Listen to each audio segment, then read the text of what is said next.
है कि ऐसा सभी के साथ होता है। तो ये रियलिटी है, जब आदमी की रिपोर्टें सही नहीं आती, तो उसके माइंड में बहुत से चीज़ें और बहुत सी बातें चलती रहती हैं। उन्हीं सब चीज़ के ऊपर मैं संक्षेप में आपसे बात करूँगा और वीडियो मैं इसीलिए बना रहा हूँ ये, लाइव वो भी, क्योंकि हमेशा समय नहीं मिल पाता और कुछ समय मिलता है तो आप लोगों के साथ बिताने की कोशिश करता हूँ। दोस्तों क्या होता है ना, सिचुएशन हमेशा चेंज होती रहती है और सिचुएशन जब चेंज होती रहती है तो हमें सिचुएशन के साथ चेंज होना बहुत ज़रूरी है। अगर हम सिचुएशन के साथ और वक़्त के साथ नहीं चेंज होंगे ना, तो बहुत प्रॉब्लम आ जाती है फ्यूचर में चल के। इसीलिए मैं सबसे कहता हूँ, रेगुलर टेस्ट करवाते रहना है और डॉक्टर से हमेशा टच में रहना बहुत ज़रूरी है, क्योंकि डॉक्टर के टच में रहने से ही हम अपनी समस्या, जो भी हमारी प्रॉब्लम होगी, जो भी हमारी समस्या होगी, उसका सही निवारण डॉक्टर ही कर सकता है। अभी क्या मेरे साथ जो कुछ भी हुआ है, जैसे भी हुआ था, वो सब चीज़ें मैंने आप लोगों के साथ हमेशा शेयर की है। उससे मुझे क्या बेनिफिट मिलता है दोस्तों, जब मैं चीज़ें आप लोगों के साथ शेयर करता हूँ, उससे मुझे एक तो सबसे बड़ा बेनिफिट जो मिलता है कि मेरी कोई भी समस्या होती है, तो सब लोग सपोर्ट बहुत करते हैं मुझे उसमें, हेल्प मिल जाती है मुझे एक अच्छी। तो हम लोगों को अपनी सारी समस्या एक-दूसरों के साथ शेयर करनी चाहिए। जो भी आपके फ्रेंड, कलीग्स हैं, उन सब के साथ शेयर करना बहुत ज़रूरी है। और मैं जो चीज़ें आप लोगों के साथ आज शेयर करूँगा, अपना कुछ अनुभव शेयर करूँगा, पिछली कुछ रिपोर्टें आप लोगों के साथ अभी शेयर करने वाला हूँ और बताना चाहता हूँ कि अक्टूबर 2024 में जब मैं टेस्ट करवाने गया था, डॉक्टर सुनील प्रकाश जी, जो मेरे जिन्होंने जिनके पास मैं रेगुलर जाता हूँ, बीएलके मैक्स हॉस्पिटल दिल्ली में है। तो क्या हुआ था दोस्तों, क्या रिपोर्ट में दिक्कत आई थी और क्या ऐसा हुआ था कि जिसकी वजह से माइंड थोड़ा डिस्टर्ब हो गया था। तो वही सब चीज़ें मैं आज आप लोगों के साथ शेयर करने आया हूँ। कुछ चीज़ें क्या थी, कुछ रिपोर्ट में प्रोटीन की प्रॉब्लम आ रही थी, हीमोग्लोबिन भी मेरा डाउन हो गया था और क्रेटिनाइन का भी थोड़ा इश्यू हो गया था, वो भी अप साइड में जा रहा था। और जब कुछ चीज़ें तालमेल बिगड़ता है ना, तो बहुत सारी चीज़ें एक साथ ही डिस्टर्ब होने लगती हैं। ये मैं अपनी फ़ाइल अपने साथ रखा हूँ। अभी आप लोगों के साथ एकदम शेयर करूँगा, लाइव चीज़ें बताना चाहूँगा। सबसे पहले मैं पेज जो निकालने जा रहा हूँ, सबसे पहले जब मैं अक्टूबर में गया था सर के पास, जो मैंने टेस्ट करवाए थे, उसमें क्या प्रॉब्लम मेरे सामने फेस हुई थी और उसका क्या सॉल्यूशन मुझे मिला था। मैं सबसे पहले जब मैं गया था, ये देख लीजिए आप कहेंगे फेक है, ये देखिए। इसका स्क्रीनशॉट भी मैं डाल दूँगा, बीएलके मैक्स हॉस्पिटल आ रहा होगा लिखा हुआ इसमें। तो मैं पढ़ के बता देता हूँ, क्योंकि इसमें स्क्रीन पे सीधा तो आएगा नहीं। ये मेरा है 4 मार्च 2025 का और इससे पहले की जो मेरा है, इससे पहले का है 21 जनवरी। इससे पहले मैं 21 जनवरी को गया था बीएलके मैक्स हॉस्पिटल में। उससे पहले मैं गया था 26 नवंबर 26 नवंबर से पहले मैं गया था 22 अक्टूबर को और उससे पहले गया था सितंबर में। तो दोस्तों 17 सितंबर से ही जब मुझे कुछ प्रॉब्लम फेस हुई, तो इसमें जो सर ने लिखा है वो चीज़ मैं आपको बता दूँ। बीपी मेरा उस टाइम 196/10 था। मतलब बीपी 196 था, जो हाई साइड में था और ट्रांसप्लांट मेरा 14 जनवरी 2019 में हुआ था। बीएलके मैक्स हॉस्पिटल में हुआ था, वो भी ईएसआई के माध्यम से। ईएसआई से कैसे किडनी ट्रांसप्लांट करवाते हैं, इसके ऊपर मैंने वीडियो बना दी है। अब तो ईएसआई का अपना ही एक हॉस्पिटल फरीदाबाद में ओपन हो गया है, जहाँ वो खुद ही किडनी ट्रांसप्लांट करते हैं। तो मेरा बीपी दोस्तों 17 नवंबर 2024 को 196 था। तो डॉक्टर साहब ने जो उस टाइम मुझे क्या-क्या टेस्ट लिखे थे और क्या-क्या चीज़ें बताई थी, वो सब चीज़ें मैं आपको शेयर करता हूँ। ये मेरी रिपोर्ट है उस टाइम की। अब वो क्या हुआ था दोस्तों, जब बीपी हाई साइड में जाता है, रिपोर्टें सही नहीं आती, माइंड तो वैसे ही डिस्टर्ब हो जाता है, चाहे मैं हूँ चाहे आप हो, कोई भी हो, सबका माइंड डिस्टर्ब हो जाता है। तो उस कंडीशन में हमको पॉजिटिव रहना बहुत जरूरी है। पॉजिटिव रहने से कई चीजें में बेनिफिट मिला, क्योंकि जब रिपोर्टें सही नहीं आती तो एक माइंड में एक ऐसा बैकग्राउंड सा घूमता है ना कि यार अब क्या होगा, हमने जो ट्रांसप्लांट करवाया है, जो टेस्ट करवाए हैं, जो किसी ने किडनी दी है, आगे हमारा ट्रांसप्लांट कैसे होगा, फ्यूचर में हमें किडनी कैसे मिलेगी। तो ये सारी चीज़ें हमारे माइंड में हिट करती है। लेकिन दोस्तों मैं उस कंडीशन में भी नहीं हारा, मैं हमेशा कहता हूँ मैं लास्ट सिचुएशन तक लड़ता हूँ, चाहे जो हो जाए, और लड़ूंगा, क्योंकि ये जीवन दोबारा जो मिला है इसे हमें जीना है। और किडनी ट्रांसप्लांट के बाद जितना डर के जीते हैं उतने ही ज़्यादा हम लोग परेशान होते हैं। प्लीज़ डरना नहीं है। उस कंडीशन में डॉक्टर साहब ने जब मेरा टेस्ट किया था, जो मेरी रिपोर्टें थी, हीमोग्लोबिन मेरा 12.7 था, टीएलसी 10.4, प्लेटलेट 15 और क्रेटिनाइन 1.68। और कुछ मेरे टेस्ट लिखे थे, सीबीसी जो नॉर्मली सबको लिखा जाता है, KFT, APTT, PT, INR, urine routine, urine culture और ग्राफ डॉपलर, ये सारे टेस्ट मैंने करवाए। और फिर मैं सर के पास दोबारा गया। अभी तो यहाँ तक माइंड में टेंशन थी, एक डर था कि यार इतने सारे टेस्ट है, इतने सारा कॉस्टली खर्चा होगा। देखो एक आम आदमी के माइंड में सबसे पहले ये आता है, यार इतने सारे टेस्ट लिख दिए हैं, अब तो खर्चा बहुत ज़्यादा हो जाएगा, पैसे का इंतजाम करना पड़ता है, क्योंकि नेक्स्ट मंथ हमें फिर जाना होता है। और हम आम आदमी समाज, एक जनरल कैटेगरी के लोग, तो जनरल ओपीडी ही का इंतजार करते हैं कि मंगलवार को जनरल ओपीडी में जाए। उसमें भी बड़ी दोस्तों उस दिन भी बड़े पंगा रहता है, सुबह बहुत जल्दी उठना पड़ता है, माइंड रात से परेशान रहता है। तो मैं नेक्स्ट गया सर के पास 24 सितंबर को, मतलब सारे टेस्ट करवाने के बाद 24 सितंबर को मैं सर के पास दोबारा गया। तो दोस्तों उस टाइम जो मैंने टेस्ट करवाया था, उस टाइम मेरी क्या रिपोर्ट थी वही मैं आप लोगों के साथ शेयर कर देता हूँ, और देखते रहना दोस्तों। देखो मैं इसलिए कहता हूँ हमेशा पॉजिटिव रहना चाहिए और डरना नहीं चाहिए, क्योंकि लास्ट में सब चीज़ें नॉर्मल आने लगती हैं अगर हम डॉक्टर के संपर्क में रहेंगे, उनके टच में रहेंगे तो, अन्यथा तो आप परेशान ही होते रहेंगे। जब मैं दोबारा टेस्ट करवा के गया तो मेरा हीमोग्लोबिन उस टाइम था 12.7 और टीएलसी था 10.04, प्लेटलेट थी 150 और क्रेटिनाइन मेरा 1.68 था, तो 1.95 हो गया, क्रेटिनाइन जंप कर गया। और दोस्तों जो मैंने टेस्ट करवाया था अल्ट्रासाउंड का, उसमें किडनी का जो साइज था वो सब कुछ ठीक था, उसमें कोई प्रॉब्लम नहीं थी।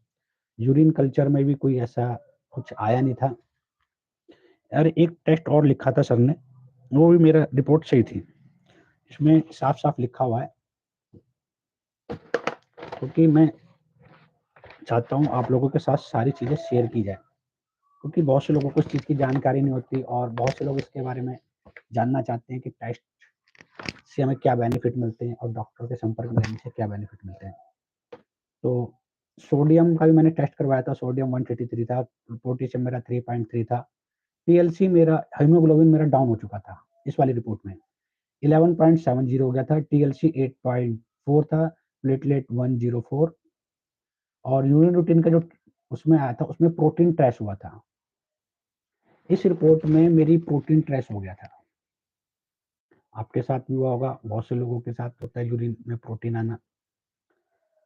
और एपीटीटी इसमें जो लिखा है सर ने 23 और आईएनएन 0.9, इसके बारे में मुझे भी पूरा नहीं पता, लेकिन मैंने सर से पूछा था, उन्होंने कहा था सब कुछ ओके है। और जो रीनल डॉपलर मैंने करवाया था, ठीक है, 10.6 centimetre, normal CMD, urine culture sterile, तो इस रिपोर्ट में ये था। और ये जो मेरा टेस्ट हुआ था ये हुआ था 24 सितंबर को। अभी मैंने आपको, अब मैं थोड़ा और आगे आ गया इससे। अब सर ने फिर से मुझे टेस्ट लिखे थे, एक टेक लेवल का टेक लेवल का टेस्ट क्यों करवाते हैं, सबको पता है इसके बारे में, क्योंकि जो हम दवाई खाते हैं टेक्लोलुमिनेस, उस टेस्ट के माध्यम से पता चलता है कि शरीर में जो दवाई हमारी कितना काम कर रही है, कितना प्रतिशत काम करती है। तो इसलिए टेक लेवल का टेस्ट किया जाता है। आप लोगों के साथ भी किया होगा, डॉक्टर साहब ने लिखा होगा टेस्ट के लिए, टेक लेवल के लिए। तो इस टेस्ट में हमको घबराना नहीं चाहिए, ये सबके साथ ही टेस्ट होता है और ये मेरे साथ भी हुआ। तो आपको इस टेस्ट में बिल्कुल नहीं घबराना चाहिए, बहुत नॉर्मली टेस्ट होता है ये। सुबह 8:45 पे आप इसको, हमें तो जो लैब बताई थी वो थी नेक्सा लैब से हमने बुक करवाया था। अब मेरी अगली रिपोर्ट की बारी आती है, मतलब नेक्स्ट मंथ में जाता हूँ, उस टाइम मेरी क्या रिपोर्ट आती है वही मैं आपको बता देता हूँ। आप लोग भी एक चीज़ें एक साथ दूसरों के साथ शेयर कीजिए। क्या होता है, अगर हम चीज़ें एक दूसरे के साथ शेयर करते हैं तो उससे हमें क्या होता है, थोड़ा अपने आप को पॉजिटिवनेस मिलता है। नहीं तो परेशान बहुत होते हैं ट्रांसप्लांट के बाद, तो नॉर्मल आदमी वैसे ही परेशान हो जाता है, लेकिन ट्रांसप्लांट के बाद हमें खुशी होनी चाहिए क्योंकि हमें एक नया जीवन मिला है और जीवन अच्छे से चल रहा है। वो डायलिसिस वाली पीड़ा, वो दर्द दुख सब दूर हो चुके हैं। अब जो मेरी नेक्स्ट रिपोर्ट है मैं उसके बारे में भी आपको बता दूं। ये तो सितंबर का था, फिर मैं सितंबर के बाद दोबारा अक्टूबर में गया। अक्टूबर में जो मेरी रिपोर्ट आई थी उसमें फॉलोअप था मेरा, और रिपोर्ट में क्या था, फिजिकली इन्होंने चेक किया, फिजिकली सब कुछ ठीक था, कंडीशन कोई प्रॉब्लम नहीं थी फिजिकली में। और क्लिनिकल जो रिपोर्ट उन्होंने ओल्ड रिपोर्ट के साथ मैच किया, जो मेरा टेक लेवल था उसमें 9.5 था। नेक्सा से मैं 14 अक्टूबर 2024 को करवाया था टेस्ट टेक लेवल का, और रीनल डॉप्टर टेक था मेरा 10.6। मतलब टेक लेवल की डोज मेरी मेडिसिन जो थी वो 0.5 mg इन्होंने और कम की, जब मेरा टेक लेवल 9.55 आया था। ये लैब मैंने नेक्सा लैब से करवाया था, और सर भी कहते हैं नेक्सा लैब से करवाने के लिए। तो उस कंडीशन में मेरा मेडिसिन की थोड़ी डोज कम की गई, और यूरिन की समस्या मेरी अभी भी सॉल्व नहीं हुई थी, जिसके लिए मैंने फिर से डॉक्टर सर से बात की। तो उन्होंने फिर से मेरा टेस्ट लिखा था, urine routine and PCR serum टेक्लोनीमियस। अब नेक्स्ट जो मेरी अपॉइंटमेंट थी उसमें मुझे पीसीआर करवा के जाना था, और जो बाकी टेस्ट थे उन्होंने लिखे थे। फिर मैं अक्टूबर के बाद फिर दोबारा गया नवंबर में, 26 नवंबर 2024 को। 26 नवंबर 2024 में जो मेरी रिपोर्ट आई है, क्लिनिकल रिपोर्ट है, इसमें हीमोग्लोबिन मेरा बढ़ चुका था, टीएलसी भी सही था मेरा, प्लेटलेट 120 हो गई थी, क्रेटिनाइन मेरा कम हुआ 1.8 हुआ 1.95 से, और प्रोटीन की समस्या बरकरार रही। फिर मेरी डोज फिर उन्होंने सर ने कम की, 2 mg कर दी इवनिंग में, मतलब डोजें मेरी कम होती गई। ये किस कंडीशन में होता है, जब हम डॉक्टर साहब के रेगुलर टच में रहते हैं, जब उनकी बातें सुनते हैं, और तभी ये सब चीज़ें पॉसिबल होती हैं। तो आप भी हमेशा डॉक्टर सर के टच में रहें और उनसे हमेशा संपर्क साधते रहते हैं। फिर इसके बाद दोस्तों 26 नवंबर के बाद में दिसंबर में जा नहीं पाया, जनवरी में गया, और ये मेरी जनवरी की रिपोर्ट है। जनवरी में भी मेरा क्रेटिनाइन और कम हो गया, 1.6 आ गया जनवरी में, और पश्चल 3.4 था। जो प्रोटीन था वो ट्रेस हो रहा था अभी भी। फिर सर ने कुछ टेस्ट लिखे, कुछ रिपोर्टें मुझे जांच करने के लिए बोला, वो भी मैंने करवाया। फिर मैं गया लास्ट मंथ, इसी मंथ मार्च में, और ये 4 मार्च की है, देख लीजिए आप, वैसे दिखाई नहीं दे रहा होगा पर ये 4 मार्च है, ठीक है। ये रिपोर्ट है 4 मार्च की। 4 मार्च को मैं टेस्ट करवा के गया, क्रेटिन मेरा 1.6 वहीं पे स्टेबल हो गया पिछले 2 महीने से, और टेक लेवल का टेस्ट फिर करवा के गया था मैं, टेक्लोलुमियस का 9.55, फिर से मेरी डोज कम की गई। अब मेरी डोज 1.5 1.5 इवनिंग हो गई। बीपी की कुछ दवाई मेरी बढ़ाई गई थी और एक नई गोली मेरी इनवास चलाई गई थी, क्योंकि सर ने कहा था इस मेडिसिन से तुम्हारा क्रिएटिनिन बढ़ सकता है, पर घबराने की कोई बात नहीं है, हम उसको ठीक कर देंगे। और मेरे से कहा था एक दवाई मेरे को और चलाई थी, ये क्या कहते हैं, कैलकोरियल D360 के once a day for a week, हफ्ते में 1 दिन खाना है और महीने में 4 गोली मुझे इसकी लिख दी गई थी। मतलब स्किन में थोड़ी एलर्जी हो रही थी, जैसे ये मेरी स्किन है, ये ड्राई हो रही थी, सूखी-सूखी सी हो रही थी। कुछ विटामिन की कमी थी, तो वो विटामिन के लिए मुझे गोली गई थी, कैलक्रोरिल D360 के once a day for a week, हफ्ते में मतलब 1 दिन खाना था ये। तो दोस्तों ये मेरी मार्च तक की रिपोर्ट थी। अब मैं अप्रैल में फिर दोबारा जाऊँगा टेस्ट करवा के। आशा करता हूँ कि मेरी अप्रैल में सारी रिपोर्टें ठीक आएँगी, क्योंकि धीरे-धीरे मेरी सारी रिपोर्टें अच्छी आने लगी और माइंड थोड़ा खुश है, पॉजिटिव है। क्या होता है, ये मैंने नोटिस किया है, सबके साथ ये प्रॉब्लम होती है। जब रिपोर्टें सही नहीं आती, तो सब परेशान हो जाते हैं, ये हकीकत है। पर उस कंडीशन में मैं डरना नहीं है दोस्तों, फाइट करनी है और थोड़ा अपने माइंड को ज़्यादा अपने माइंड पे इतना भी प्रेशर नहीं डालना है कि हर वक़्त ये सोचना है कि हम बीमार हैं, बीमार हैं, बीमार हैं। ये मानसिकता आपको अपने माइंड से बहुत दूर करनी पड़ेगी। आपको अपने आप को बिज़ी रखना पड़ेगा। आप जो भी काम करते हो, जिस फ़ील्ड में हो, उसमें आपको बिज़ी रहना बहुत ज़रूरी है। जब आप खाली रहोगे, खाली र माइंड जब इंसान का होता है, वो बहुत नेगेटिव बातें ज़्यादा सोचता है। ये एक 100% सत्य कह रहा हूँ मैं। आपको बिज़ी रहना है, चाहे आप कुछ भी काम करो। आपके पास घर पे कुछ काम है, उसमें लग जाइए, कुछ साफ-सफाई के काम में लग जाइए, कुछ घर के काम में क हाथ बटाते रहिए एक-दूसरे का, कुछ खाली बैठे हो, कोई किताब लेके पढ़ने लग जाइए। लेकिन खाली ऐसे नहीं कि बैठ के सोचना है कि यार ट्रांसप्लांट हो गया है, अब क्या होगा? कैसे होगा? आगे क्या होगा? पीछे क्या होगा? किसी ने देखा है आगे पीछे क्या होगा? इतना नहीं सोचना, मस्त बिंदास रहना है। फ्यूचर के बारे में उतना ही सोचना है जितना आप कर सकते हैं।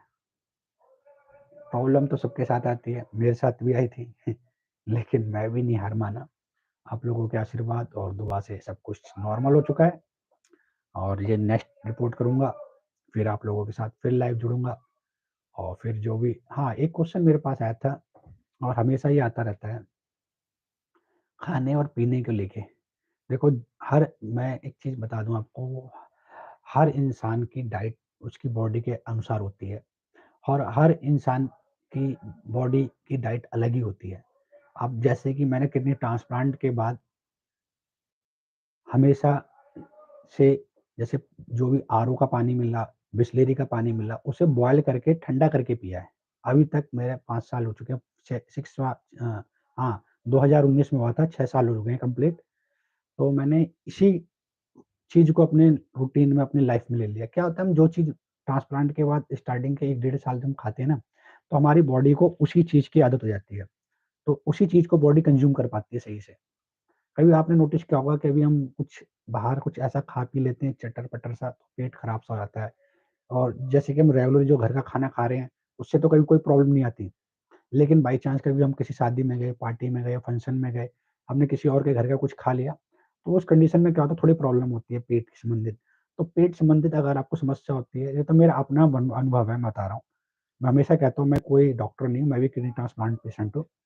तो आप भी उस चीज़ का, मैंने जो अपना अनुभव बता रहा हूँ, जब मेरे पेट संबंधित कुछ हल्का-फुल्का ऐसा लगता है, गैस हो रही है, भारीपन हो रहा है, तो मैं सुबह खाली पेट पेंटाडोज़ डी ले लेता हूँ, जो भी पता है आपको गैस की दवाई होती है। और वो भी रोज़ नहीं लेता, कभी 1 आध दिन जब दिन में पेट में दिक्कत होती है। बाकी जो आपको डॉक्टर सजेस्ट करता है, आप प्लीज़ उसी को फ़ॉलो अप करना, वही दवाई आप हमेशा लेना। देखो दोस्तों, बहुत से लोग होते हैं, वो मैसेज तो डाल देते हैं, भाई मैंने तो ये खाया मैं ठीक हो गया, ये खाया वो ठीक है। लेकिन वो बात सही है, जैसे बुखार है, बुखार के लिए सबको पता है कि जिसको भी फीवर होगा डॉक्टर भी लिखते हैं डोलो 650 एमजी, किसी को 550 एमजी, ये फिट दवाई है, बुखार, फीवर, बॉडी पेन पेन के लिए। लेकिन आपको कुछ और समस्या हो रही है, तो उस कंडीशन में आपको डॉक्टर से ही संपर्क करना चाहिए। छोटी-मोटी बीमारी है, जैसे खाँसी, जुकाम होता है, तो आदमी कहता है भाप ले लो, स्टीम ले लो। ये सही बात है, 100% ये वर्क करता है। इससे ठीक भी हो जाता है। मैंने भी किया, मेरा भी ठीक हुआ था। अभी क्या होता है, जैसे मौसम अब चेंज हो रहा है, इस बदलते मौसम जैसे फरवरी, मार्च, अप्रैल, ये 2 महीने हमारी बॉडी क्या होती है, ऐसी मार्च, अप्रैल, ऐसी अक्टूबर, नवंबर 2 महीने होते हैं हमेशा ये, जब मौसम चेंज होते हैं, अक्टूबर, नवंबर और मार्च, अप्रैल में। क्या होती है बॉडी जब भी ये मौसम चेंज होते हैं ना, तो हमारी बॉडी एकदम से क्योंकि हमारी इम्यूनिटी पावर होती है कमज़ोर, ये ध्यान रखना आप हमेशा। क्योंकि मैंने अपने 6 साल का जो अनुभव किया है, मैंने नोटिस किया है, जैसे ही मौसम चेंज होता है, जैसे बड़े-बुजुर्ग होते हैं ना घर में, उनकी इम्यूनिटी पावर कमज़ोर होती है, तो बदलते मौसम में वो तुरंत बीमार होते हैं। वैसे हम भी तुरंत बीमार हो जाते हैं बदलते मौसम में। जैसे ही मौसम चेंज होगा, हमारी इम्यूनिटी पावर कमज़ोर रहती है, कभी खाँसी, जुकाम, तो इस कंडीशन में हमें बिल्कुल भी घबराना नहीं है। क्योंकि हमें कोई भी प्रॉब्लम होती है, वो ज़्यादा से ज़्यादा 10 से 15 दिन के अंदर ऑटोमैटिक ठीक हो जाती है। मेडिसिन लेने के साथ होती है, ऐसे नहीं कि ऑटोमैटिक हो जाएगी, दवाई लेनी पड़ती है, उसका थोड़ा परहेज़ करना पड़ता है। वो तो ये नहीं कि वो 2 दिन में ठीक हो जाए, कम से कम 1 हफ्ता मान के चलिए, कोई भी छोटी से छोटी बीमारी होगी ना, 1 हफ्ते में वो ठीक होगी। तो आपको उस कंडीशन में बिल्कुल नहीं घबराना। हाँ, जैसे कि आपको आज फ़ीवर हुआ है, उल्टी हो रही है, दस्त हो रही है, लैट्रिन लग रही है, तो उस कंडीशन में आपको टेस्ट नहीं करवाना कभी अपना। क्योंकि उस कंडीशन में आपने टेस्ट करवाया ना, तो आपकी रिपोर्ट सही नहीं आनी 100% मैं कह रहा हूँ। कुछ ना कुछ उसमें फ्लक्चुएशन होना ही होना है। या तो क्रेटिनाइन आपका पाएगा या हीमोग्लोबिन डाउन हो जाएगा या रूटीन प्रोटीन ट्रेस होने लगेगा। रिपोर्टें उस टाइम सही नहीं आती। जब आपकी कंडीशन सही हो जाए, आपको बेटर फ़ील फ़ील हो, उस टाइम आप अपना टेस्ट करवा के डॉक्टर से संपर्क कीजिए। ये मेरा अनुभव है, जो मैं आपके साथ शेयर कर रहा हूँ। आपके साथ क्या होता है वो आपको अच्छे से पता है, लेकिन 90 70 या 20% किडनी ट्रांसप्लांट के साथ ऐसे ही होता है, जो मैं कह सकता हूँ। क्योंकि मैं 100% तो नहीं कह सकता, क्योंकि हर की बॉडी हमेशा मैं कहता हूँ अलग ही होती है और अलग ही उस कंडीशन में रहता है। तो एक चीज़ ये होगी दोस्तों और दूसरा ये जब रिपोर्ट आती है ना, सबका दिल धक-धक करने लगता है, मेरा भी करता है यार, रिपोर्ट कैसे आएगी? ये ट्रांसप्लांट के पहले मेरे साथ ऐसा कभी नहीं होता था। ट्रांसप्लांट के बाद ही डर लगता है थोड़ा रिपोर्ट देखने में। पहले मैं कभी नहीं डरता था, लेकिन अभी थोड़ा-थोड़ा डर आता है, लेकिन इस डर को भी दूर करना है ना, इस डर को ही मुझे दूर करना है, मुझे पता है और इस डर को मैं दूर करके दिखा दूँगा। तो दोस्तों, आपका भी कोई क्वेश्चन हो या किडनी ट्रांसप्लांट से रिलेटिव या ईएसआई से या आयुष्मान कार्ड से रिलेटिव मतलब कोई भी ऐसी जानकारी आप जानना चाहते हो या फिर कोई क्वेश्चन आपके माइंड में हो, डाउट हो, तो आप मुझे कमेंट्स करके पूछ सकते हैं। तो मैं तो कोशिश करता हूँ सभी कमेंट्स का जवाब देने के लिए क्योंकि जब मैं फ्री रहता हूँ तो आप लोगों के साथ लाइव आ जाता हूँ या फिर कोई छोटी-मोटी शॉर्ट या वीडियो बना के आप लोगों के साथ शेयर करता हूँ। दोस्तों आज के लिए बस इतना ही, अपना ख़्याल रखना और अपने आस-पास साफ-सफाई रखना और एक-दूसरों की मदद ज़रूर करते रहना और जो ये लोग मेडिसिन बेचते हैं, उनसे थोड़ा बच के रहना, फ्रॉडबाज़ी बहुत है। जय हिंद, जय भारत।